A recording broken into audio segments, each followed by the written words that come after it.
Bienvenidos y bienvenidas sean todos ustedes a la Casa de Cultura de Cancún, nuestra casa. El día de hoy tenemos el gusto y el agrado de presentar, en colaboración con la Sociedad Mexicana de Geografía y Estadística, capítulo Andrés Quintana Roo, un libro por demás interesante de una de las investigadoras más importantes y reconocidas que tenemos en la península, Lorena Careaga, y muy querida.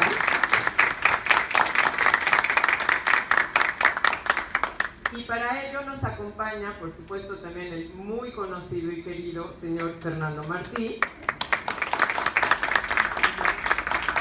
Y otro no menos querido personaje de Cancún, que es Abraham Guerrero. Un aplauso también para él. Voy a ceder el micrófono al señor Fernando Martí, pero antes me voy a permitir leer una brevísima semblanza de Lorena Careaga y de Abraham Guerrero. Lorena Careaga es licenciada en Antropología Social por la Universidad Iberoamericana y doctora en Historia por la Facultad de Filosofía y Letras de la UNAM. El libro que presentan el día de hoy lleva por título Invasores, Exploradores y Viajeros, la vida cotidiana en Yucatán desde la óptica del otro, 1834-1906, y la obra se compone de 2 volúmenes. Abraham Guerrero es comunicólogo e historiador, tiene una maestría en estudios culturales y diplomado de alta gestión cultural por el Getty Institute y el ITAM. No tengo nada más que agregar, qué bueno que están aquí con nosotros acompañándonos, y le cedo el micrófono al señor Fernando Martí. Gracias, Marcela. Bien, yo quisiera decirles que estoy aquí como bateador emergente.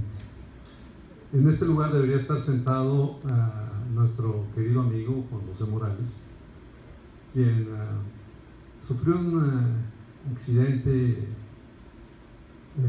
el pasado fin de semana. Está bien, pero pues estaba imposibilitado para venir y para estar con nosotros y para hacerles una reseña pormenorizada y muy puntual y muy enterada del libro de Lorena Careaga, de los 2 libros, o sea, los 2 tomos de Lorena Careaga, que me consta que Juan José leyó y desmenuzó, porque tuvimos un desayuno cuando estábamos planeando esta presentación, y pues se puso a discutir con Lorena los viajes, y que fulano de tal y que fulano de tal, no sé, total, estaban muy enterados de la materia, y yo disfruté mucho esa plática y pensaba disfrutar esta presentación, cosa que no estoy haciendo porque tengo que hablar yo no he leído el libro todavía, lo he ojeado nada más. Pero me emociona estar aquí por 2 razones. La primera, porque se trata de Lorena Careaga, que creo que le dieron a ustedes una ovación merecida. Lorena es una de nuestras historiadoras fundamentales cuando hablamos de Quintana Roo, y sobre todo cuando hablamos del periodo fundacional de Quintana Roo. Ese es el segundo motivo. Este libro tiene que ver de alguna manera con el nacimiento de Quintana Roo, porque Quintana Roo nace de 2 circunstancias. La primera, geográfica, que es su pertenencia, vamos a decir, su ubicación en el litoral caribeño de México, y la segunda, que es histórica, que es un territorio que se perfila a partir de la Guerra de Castas, del conflicto social del Yucatán decimonónico del pasado, en donde esta región queda aislada del resto de Yucatán. Así lo reconoce el gobierno federal cuando fue el territorio de Quintana Roo, y así se va creando este espacio que hoy conocemos como el estado de Quintana Roo. De manera que, además, Lorena escogió exactamente esa época para describirnos los viajes de los exploradores, de los viajeros, muchos de ellos que venían a hacer ciencia, que eran botánicos, eran exploradores, eran antropólogos de alguna manera. Y entonces, aparte aparte de los viajes, que sí son muy amenos, uno puede darse una idea de lo que era la vida en esta tierra que después se convirtió, pues, en nuestra patria chica. Así que por eso me emociona estar aquí hoy, aunque no pueda llenar los zapatos de Juan José. Y Lorena, pues una felicitación de parte de la Sociedad Andrés Quintana Roo y de la Sociedad Mexicana de Geografía y Estadística, que pues, te abre sus brazos, sus puertas. Vas a ser, a partir de esta presentación, Lorena va a ser miembro pleno de la Sociedad Mexicana de Geografía y Estadística. Será la segunda, el primero es Juan José, ella será la segunda, de manera que muchas felicidades.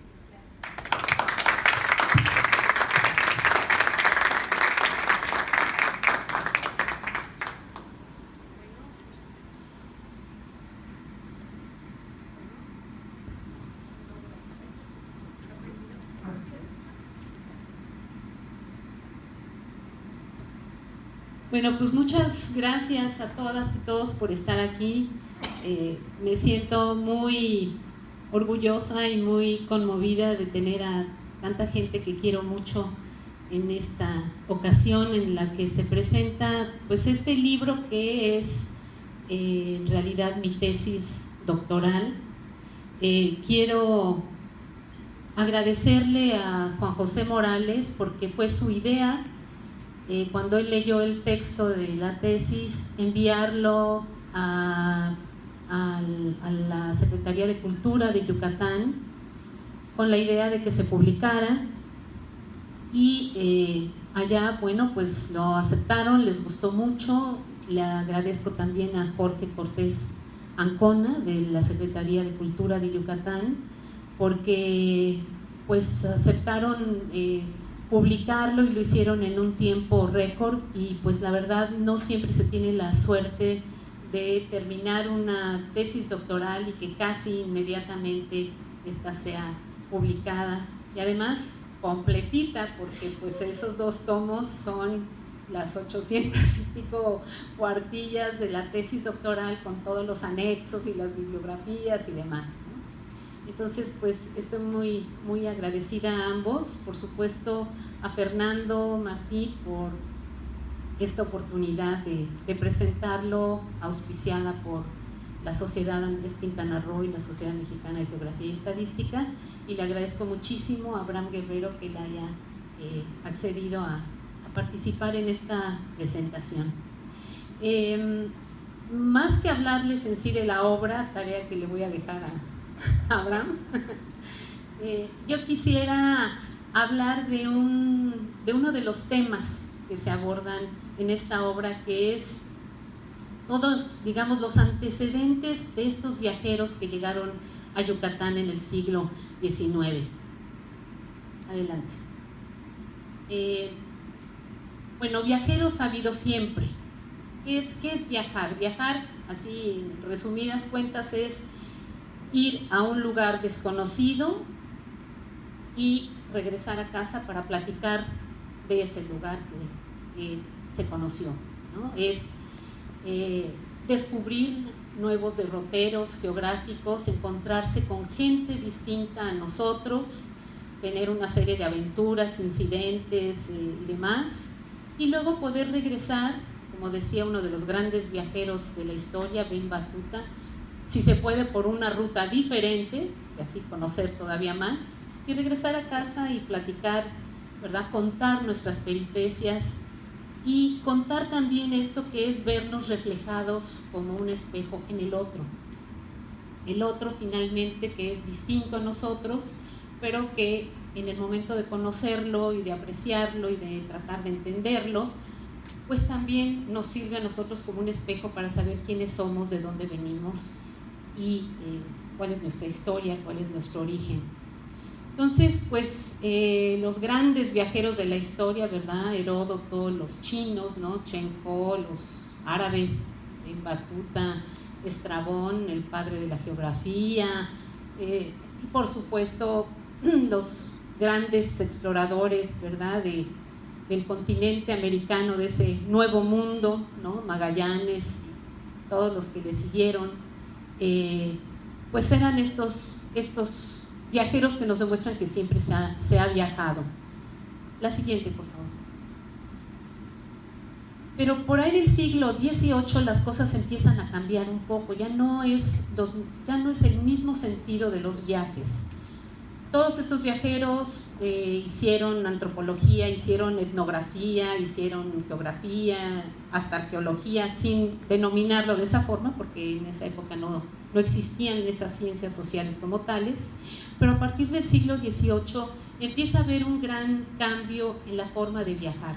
Por un lado, la gente empieza a viajar en tours, empieza a surgir el turismo desde el siglo XVIII, y el ejemplo mejor es el Grand Tour, que era una serie de viajes organizados para ir, sobre todo desde Inglaterra, a conocer aquellas ciudades en ruinas que estaban en Italia, en Grecia, ¿no? Que fueron como el gran atractivo para que la gente empezara a viajar en grupo, y además pues con este propósito de instruirse y de conocer personalmente esos vestigios.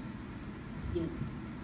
Por otro lado, también en el siglo XVIII, pues hay un giro, ¿verdad? Empiezan las grandes expediciones científicas para conocer todos los derroteros de los continentes que no se conocían, el origen de los grandes ríos, hacer mediciones sobre la Tierra, ¿no? El descubrimiento de los meridianos y de los paralelos, en fin, ¿no? Todo este gran interés que se desata por conocer el mundo y por empezar a clasificar todo ese conocimiento, porque es a partir del siglo XVIII que puede empezarse a clasificar las plantas, los animales en un corpus coherente, ¿no? Además, pues empieza a haber una gran cantidad de información sobre el mundo. La siguiente. Pues todo mundo sabe de las expediciones de Darwin, ¿verdad? En el siglo XIX. Pero ¿quién es el gran viajero científico así por excelencia? La siguiente. Pues es Humboldt. Sobre Humboldt, ¿verdad? Se siguen haciendo congresos, coloquios, publicaciones, encuentros, ¿no? Por lo importante que fue y que sigue siendo en cuanto a todos sus aportes. La siguiente. Este gran viajero innovó la forma de viajar, la forma de ver el mundo y la forma de estudiar el mundo. De entrada, él hizo un gran viaje por Sudamérica y luego por ahí de 1803 llegó a México, hizo recorridos por muchos lugares de México y en ese momento publica un libro que empieza a ser lo primero que se conocía en el mundo realmente acerca de la Nueva España. Todavía era la Nueva España en ese momento, y él trae a su viaje a América una serie de instrumentos de medición que no se conocían acá y que le permitieron hacer observaciones geográficas y geológicas importantes. Él fue el primero que hizo estos cortes geológicos, ¿no? Lo pueden ver en sus ilustraciones, tomando en cuenta la flora, la fauna. Él literalmente descubrió varios miles de especies animales y vegetales. Para él era importantísimo ilustrar, ¿verdad? Él decía, bueno, hay que llevar un recuento súper detallado, un diario de campo, donde se anota todo lo que se va viendo, ilustraciones de todo lo que se ve. Por lo tanto, un científico tiene que ser un artista también, ¿verdad? Debe de poder dibujar y debe de poder ilustrar, y obviamente tiene que poder recabar objetos, especímenes, muestras, para poderlas luego estudiar y llevar consigo. Y lo más importante que él hizo es que él integró a los seres humanos al paisaje. Él decía, para conocer realmente el medio, vamos a hacer estudios geológicos y geográficos y de flora y de fauna, pero ¿y la gente? La gente que vive en esos lugares tiene que estar integrada y tenemos que estudiarlos. Y entonces se lanza a hacer un libro que se llama Vistas sobre las cordilleras de América, y Ahí menciona a los indígenas de México, a los restos arqueológicos, y lo integra en un todo. Creo que ese es posiblemente su mayor aporte, ¿no? Ese humanismo que él empieza a integrar al estudio del medio ambiente. Entonces, bueno, pues Humboldt se vuelve un personaje súper conocido, y los viajeros que vinieron a Yucatán en el siglo XIX, muchos de ellos lo conocieron personalmente y muchos otros lo leyeron, porque todo mundo leía Humboldt. Hasta el día de hoy, ¿verdad? Se lee, quien quiere estudiar algo de viajeros, pues es obligatorio leer a Humboldt, pero pues en ese entonces era la lectura obligada. La siguiente.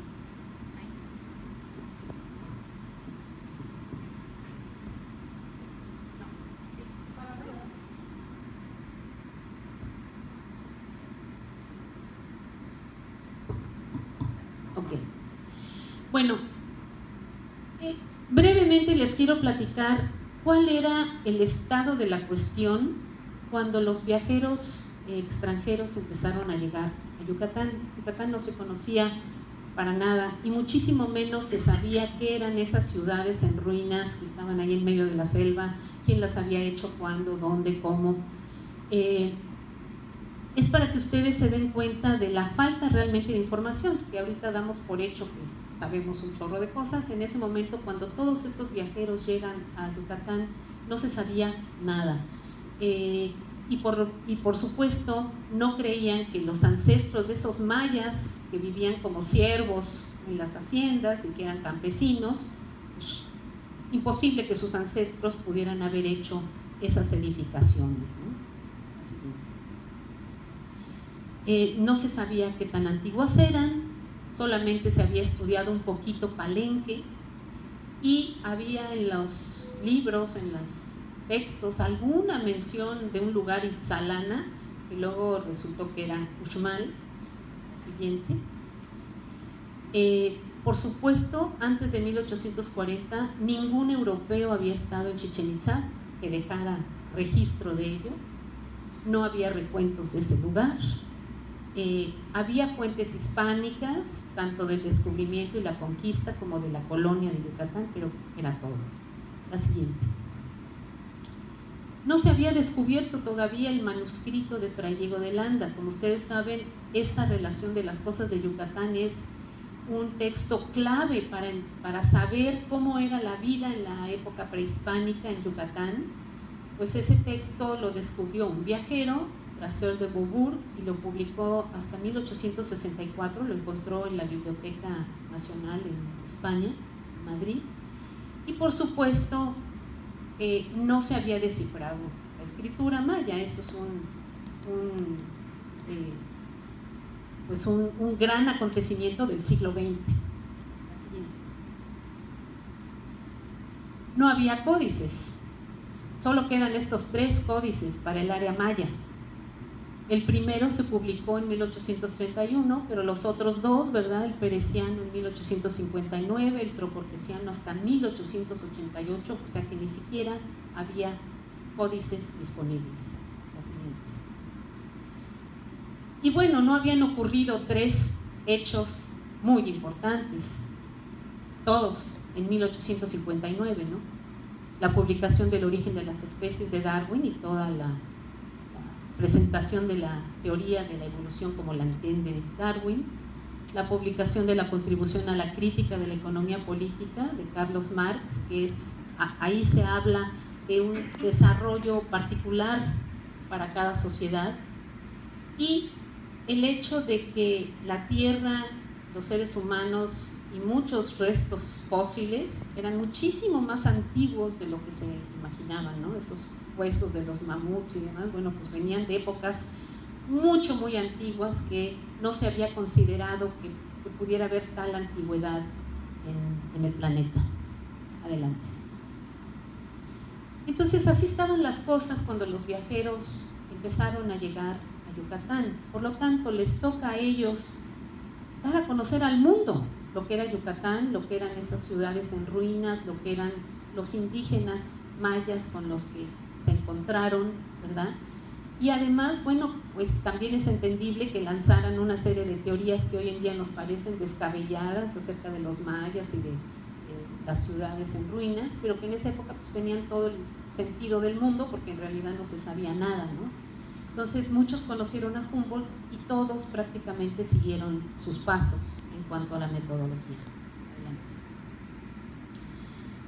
Entonces fueron estos viajeros los que incrementaron el conocimiento, empezaron a dar a conocer con sus obras, como lo llamaba Stephens, sus incidentes de viaje, ¿verdad? Y todas esas obras se convirtieron en bestsellers porque la gente viajaba a través de la lectura.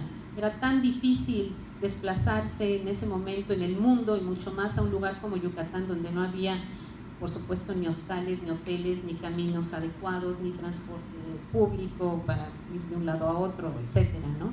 Entonces la gente adoraba los libros de viajes, se convirtieron en la forma en que todo mundo tenía de quienes podían leerlos, pues era la forma de viajar a través de los ojos de estos viajeros que sí habían podido ir a esos lugares. Adelante. Estos viajeros no solo recopilan información y la publican, sino que son los primeros ilustradores siguiendo los pasos de Humboldt. Precisamente fue el primer viajero extranjero que llegó a Yucatán en el siglo XIX, que fue Waldeck. Él era un artista y tenía toda la intención de describir con sus dibujos cómo eran esos lugares. Si ustedes se fijan, son ilustraciones muy como con una estética muy europea, muy de los griegos, los romanos, ¿no? O sea, por supuesto así no eran las cosas, pero pues él trata de plasmar desde su punto de vista lo que él vio no solo en Palenque, sino también en Uxmal. Adelante. Estos dos, Patrick Walker y John Cady, que es el de la ilustración que está ahí en la esquina, son dos oficiales ingleses que hicieron un viaje increíble desde Belice hasta Palenque, cruzando todo el Petén guatemalteco en unas condiciones terribles, y luego volvieron a regresar a Belice, pero dando la vuelta por Campeche, por Mérida, salieron por la Bahía de la Ascensión y regresaron a Belice. Y es muy interesante porque Walker era un oficial de gobierno que informaba cómo son las cosas y además buscaba ver qué recursos hay acá para que entonces, ¿no?, Gran Bretaña pueda aprovechar y tal.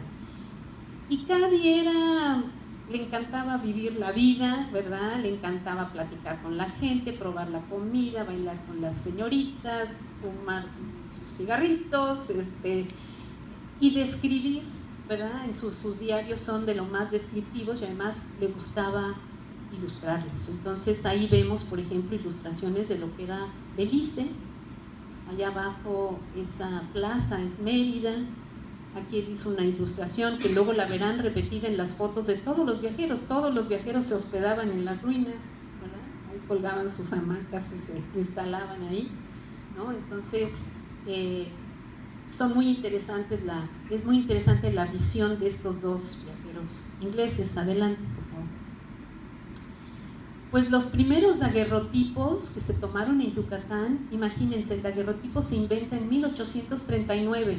Ya en 1840 ya está Emanuel Frederick Stahl montando un estudio fotográfico en Campeche y él toma las primeras vistas de Chichén Itzá que haya tomado cualquier extranjero, y además hace la primera descripción de Chichén Itzá. Por desgracia, esas fotos, esos daguerrotipos se han perdido, a lo mejor están con suerte en algún archivo y aparecen algún día, pero de todas las fotos que tomó Frederick Stahl solo queda ese incensario y esta calle de Campeche.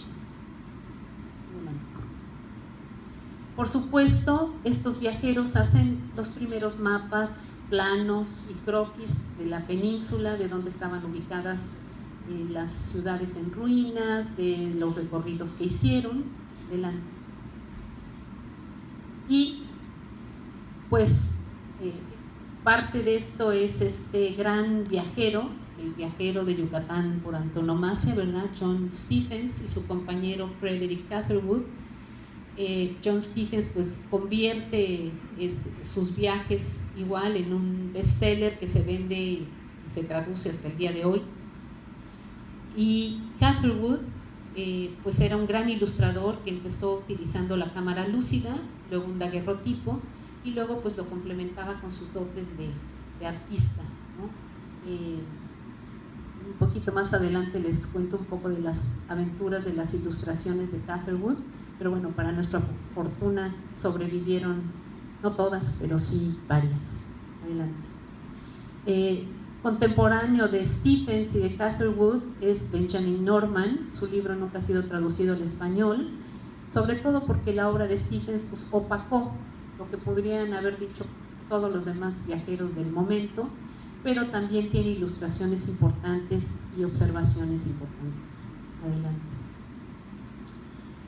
Y bueno, cuando este daguerrotipo se va perfeccionando, empiezan a aparecer las primeras fotografías, y los viajeros de Yucatán pues son los primeros en desarrollar estas técnicas.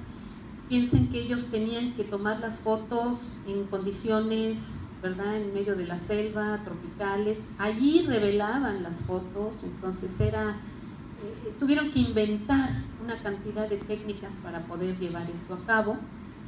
Adelante. Y entonces, bueno, pues destacan varios fotógrafos importantes. Charney es uno de ellos, que además visitó la península en 3 ocasiones en un lapso de 30 años. Entonces, sus libros son fabulosos porque dan una visión de Yucatán de 3 décadas. Y sus fotos, pues, ya son fotos mucho más profesionales. Adelante.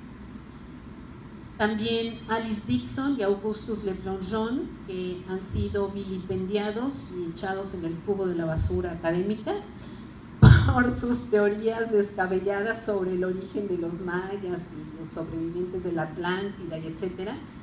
Pero tienen más de 2000 fotografías, aprendieron maya, vivieron en la península 11 años, tomaron las primeras fotos de Belice y además pues tienen todo un corpus informativo sobre la etnografía de los mayas y además sobre la guerra de castas. Alice Dixon, que era una gran fotógrafa, además era escritora, era periodista y se dio la tarea de difundir con sus escritos y sus textos no solo sus ideas feministas, sino la situación de las mujeres mayas y la situación de los mayas en la guerra de castas. Adelante. Otro gran fotógrafo muy conocido, que además ya se quedó a vivir en Yucatán hasta el día de su muerte, es Theobert Mahler, que ahora pues están sacando sus textos que nunca han sido publicados en español. Adelante. Y Edward Thompson, que ese es otro que ha sido así como hecho a un lado porque se considera pues que es un despojador de vestigios y que se los llevó a Estados Unidos y demás. Eso lo hicieron todos se llevaron cosas, todos destruyeron aquello que tanto amaban y admiraban, pero este hombre tiene una gran cantidad de aportes que no podemos dejar de mencionar, ¿no? Adelante, por favor. Él, por ejemplo, fue el primero en hacer una filmación con sonido de una danza de una sociedad de los mayas a la que no se le permitía la entrada a nadie. A él se la permitieron. ¿Por qué? Porque hablaba muy bien maya, se quedó a vivir en su hacienda de Chichén Itzá y se ganó pues la confianza de los mayas. Adelante.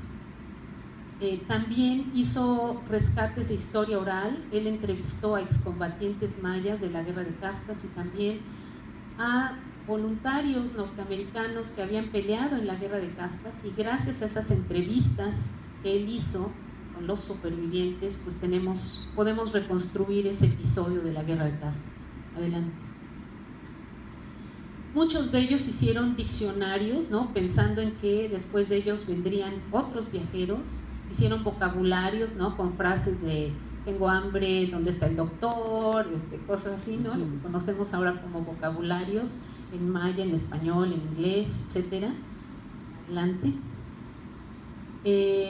Inventaron técnicas para poder registrar las cosas, ¿no? Por ejemplo, Thompson inventó una técnica para hacer reproducciones de las estelas en papel maché, y que yo sepa, en Chetumal, en el museo, pues todavía hay una de esas reproducciones que él hizo. Hacían también calcas, ¿no?, de los bajorrelieves. Adelante. Y quiero mencionarles a Maudsley. Él fue considerado por Porfirio Díaz como pues el gran arqueólogo de México.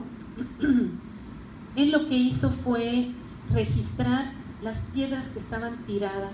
Él más que fotografiar o lo que sean los grandes monumentos, él se dio a la tarea de registrar esas piedras que estaban tiradas, rotas, etc.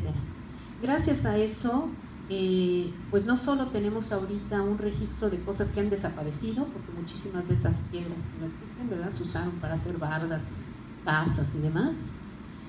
Y fueron en gran medida sus registros los que luego permitieron que Yuri Norosov y Tatiana Proskuriakov pudieran descifrar la escritura maya. ¿Por qué? Porque no todos los arqueólogos le daban la importancia, no pensaban que pudieran tener gran información histórica, y luego resultó que sí, que todas esas estelas y todos esos pedazos labrados cuentan una historia y tienen un sentido lingüístico. Adelante. Por supuesto, todos ellos contribuyeron a la creación de los museos. El primer museo de México, seguramente, o uno de los primeros, fue de los hermanos Camacho en Campeche. Es una historia fabulosa que ahorita no vamos a entrar en esa historia, pero digamos los primeros museos de México, de Yucatán, y muchos de los museos universitarios importantes, pues ellos contribuyeron, ¿verdad?, a generar y a llevar las piezas que hoy en día están allí. Adelante. Y también obviamente abordaron otros campos, como les decía, pues Alice Dixon, ¿verdad?, toda esta cuestión del feminismo, de la igualdad. Hablaron de democracia, hablaron de los derechos humanos de los mayas, hicieron en alguna medida algunos de ellos incluso activismo político. Adelante. Y pues ya lo mencionaba yo, ¿no? Obviamente ellos también son parte del problema de ese saqueo, aunque ellos no se dieran cuenta. Muchas de las cosas que ellos se llevaron están resguardadas en museos, es posible verlas, otras fueron regresadas a México, y algunas se perdieron, como pues todo lo que se llevó Stephens. Ellos armaron un panorama, hicieron una exhibición en Nueva York a la que acudía muchísima gente, colas de gente para ver esos objetos que venían de Yucatán, de esa civilización misteriosa, y una noche se quema la exhibición, se quema el panorama con todo lo que ellos se habían llevado de Yucatán, se queman todos los dibujos, mapas, todo lo que había hecho Catherwood. Lo que conocemos hoy en día se salva porque estaba en casa del editor. Iban a publicar una serie de 25 ilustraciones, y entonces, bueno, pues eso se salva, pero pues todo eso se perdió, ¿no? Como se han perdido pues cantidad de cosas. Adelante. Pero pues yo creo que también es importante ver la parte positiva. Creo que en la balanza pesa mucho más esa parte positiva. ¿Por qué? Porque muchos de ellos fueron capaces de comprender la importancia del estudio continuado a través de los años de estos temas, porque ellos mismos estaban presentes, hicieron observación participante, estuvieron en contacto con los mayas, aprendieron la lengua, ¿no? Y son los responsables de haber difundido en el mundo todo ese conocimiento de un Yucatán que no se conocía para nada. Y bueno, para concluir, ¿no?, yo creo que son fuentes muy importantes que nos dan una visión muy viva, muy vital, muy inmediata de los hechos. Nos dan una visión diferente de lo que para nosotros a lo mejor ya lo damos por hecho porque es nuestra cotidianidad y ya no lo tomamos en cuenta, no lo vemos. En cambio viene alguien de afuera y nos lo menciona y nos lo presenta y nos lo hace ver bajo una óptica muy diferente, ¿no? y pues entre estos viajeros también está esa perspectiva femenina que no siempre existe.